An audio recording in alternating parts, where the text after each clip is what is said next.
ನಮಸ್ಕಾರ ಸ್ನೇಹಿತರೆ, ಕನ್ನಡ ದಿವಿಗೆ ಚಾನೆಲ್ಗೆ ಸ್ವಾಗತ. ಪ್ರಥಮ ಪಿಯುಸಿ ಗದ್ಯ ಭಾಗವಾದಂತಹ 4ನೇ ಪಾಠವಾದ ಶಾಸ್ತ್ರಿ ಮಾಸ್ತರ ಮತ್ತು ಮಕ್ಕಳು ಪಾಠದ ಪ್ರಶ್ನೋತ್ತರಗಳನ್ನ ನೋಡೋಣ. ಮೊದಲನೇದಾಗಿ, ಶೇಂಗಾ ಮಾರುವವನ ದಿನದ ಸಂಪಾದನೆ ಎಷ್ಟು ಅನ್ನುವಂಥದ್ದು ಪ್ರಶ್ನೆ. ಉತ್ತರ: ಶೇಂಗಾ ಮಾರುವವನ ದಿನದ ಸಂಪಾದನೆ 50-60 ರೂಪಾಯಿಗಳು. ಎರಡನೇದು, ಗಾಡಿ ಶಹಬಾದಿಗೆ ಬಂದಾಗ ಸಮಯ ಎಷ್ಟು ಆಗಿತ್ತು? ಉತ್ತರ: ಗಾಡಿ ಶಹಬಾದಿಗೆ ಬಂದಾಗ ಸಮಯ ಮಧ್ಯರಾತ್ರಿ 12 ಗಂಟೆ ಆಗಿತ್ತು. ಶಾಸ್ತ್ರಿ ಮಾಸ್ತರ ಹೆಂಡತಿಯ ಹೆಸರೇನು? ಉತ್ತರ: ಶಾಸ್ತ್ರಿ ಮಾಸ್ತರ ಹೆಂಡತಿಯ ಹೆಸರು ಅಂಬವ್ವ. ಮಾಸ್ತರರ ಅವಳಿ ಮಕ್ಕಳ ಸಾವು ಹೇಗಾಯಿತು? ಉತ್ತರ: ಮಾಸ್ತರರ ಅವಳಿ ಮಕ್ಕಳ ಶಾಲೆ ಒಮ್ಮೆ ಬೇಗನೆ ಮಧ್ಯಾಹ್ನವೇ ಬಿಟ್ಟಿದ್ದರಿಂದ ಮಕ್ಕಳು ತಾವೇ ನಡೆದುಕೊಂಡು ಬರುತ್ತಿದ್ದರು. ವೇಗವಾಗಿ ಬಂದ ಲಾರಿ ಒಂದಕ್ಕೆ ಸಿಕ್ಕಿದ್ದರಿಂದ ಮಕ್ಕಳು ತಾವೇ ನಡೆದುಕೊಂಡು ಬರುತ್ತಿದ್ದರು. ವೇಗವಾಗಿ ಬಂದು ಲಾರಿಯೊಂದಕ್ಕೆ ಈ ಮಕ್ಕಳು ಸಿಕ್ಕಿದ್ದರಿಂದ ಈ ಮಕ್ಕಳು ಸಾವಿಗೀಡಾದರು.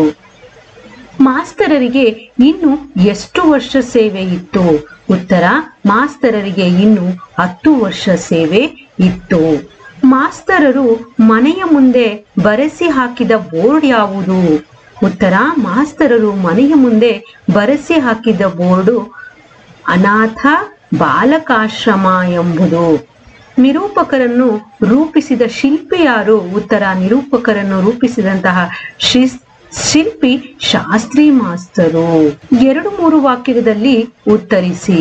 ಒಂದನೇದು, ತಾವು ಓದಿದ ಹೈಸ್ಕೂಲ್ ನೆನಪು ಬಂದಾಗ ನಿರೂಪಕರಿಗೆ ಏನೆನಿಸಿತು? ಉತ್ತರ: ತಾವು ಓದಿದ ಹೈಸ್ಕೂಲ್ ನೆನಪು ಬಂದಾಗ ನಿರೂಪಕರಿಗೆ ಶಾಲೆಯ ಅಂಗಳದ ಕಡೆ ನೋಡಿ ಹಿಂದೆ ಅಲ್ಲಿ ಆಟ ಆಡಿದ, ಹುಲ್ಲು ಕಿತ್ತಿದ, ಜೇಂಡಾ ಹಾರಿಸಿದ, ಕ್ಲಾಸ್ಗಳಲ್ಲಿ ಇದ್ದಾಗ ಹೊರಗೆ ಬಿಸಿಲು ಕಾಸಲು ಕುಳಿತ ಒಂದೊಂದು ಸ್ಥಳಗಳನ್ನು ನೋಡಿದರೆ ಸಂಮೋಹನಕ್ಕೊಳಗಾಗುವಂತಿದ್ದರು.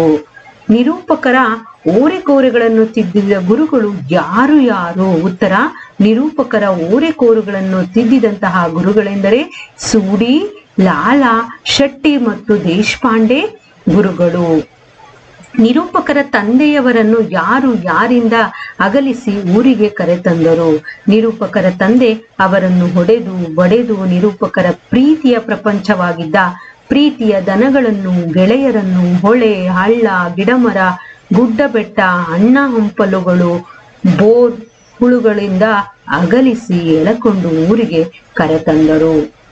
ಪ್ರೈಮರಿ ಶಾಲೆ ಸೇರಿದಾಗ ನಿರೂಪಕರನ್ನು ಅಂಬವ್ವ ಹೇಗೆ ನೋಡಿಕೊಳ್ಳುತ್ತಿದ್ದರು? ಉತ್ತರ: ಪ್ರೈಮರಿ ಶಾಲೆಗೆ ಸೇರಿದಾಗ ನಿರೂಪಕರನ್ನು ಅಂಬವ್ವ ಸಂಜೆ ಮುಂಜಾನೆ ಸಿಹಿ ತಿಂಡಿ ತಿನಿಸುಗಳನ್ನು ಮಾಡಿ ಹಾಕುತ್ತಿದ್ದರು. ಶಹಬಾದಿಗೆ ಸಂತೆಗೆಂದು ಹೋಗುವಾಗ ಇವರನ್ನು ಕರೆದುಕೊಂಡು ಹೋಗಿದ್ದಂತಹ ಹೋಟೆಲ್ನಲ್ಲಿ ಹೊಟ್ಟೆ ತುಂಬ ತಿನ್ನಿಸುತ್ತಿದ್ದಳು.